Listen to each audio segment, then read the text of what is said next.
নমস্কার, আমি অনিন্দা। আজ শোনাচ্ছি একটি আশাবাদী কবিতা। কবিগুরু রবীন্দ্রনাথ ঠাকুরের পরিশেষ কাব্যগ্রন্থের একটি কবিতা, বিস্ময়। শুনে দেখুন তো আপনাদের কেমন লাগে। আবার জাগিনু আমি, রাত্রি হলো ক্ষয়, পাপড়ি মেলিল বিশ্ব, এই তো বিস্ময় অন্তহীন। ডুবে গেছে কত মহাদেশ, নিবে গেছে কত তারা, হয়েছে নিঃশেষ কত যুগ যুগান্তর। বিশ্বজয়ী বীর নিজেরে বিলুপ্ত করি, শুধু কাহিনীর বাক্যপ্রান্তে আছে ছায়া প্রায়।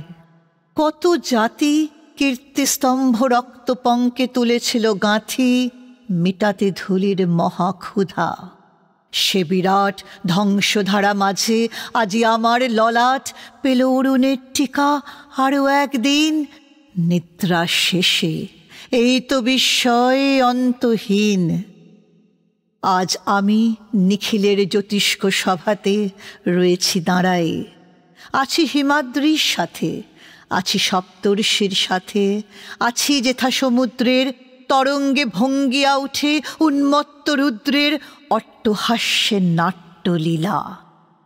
এ বনস্পতির বলকলে স্বাক্ষর আছে বহু শতাব্দীর, কত রাজ মুকুটেরে দেখিল খুশিতে।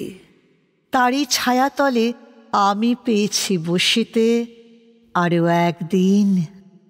জানি এ দিনের মাঝে কালের অদৃশ্য চক্র শব্দহীন বাজে।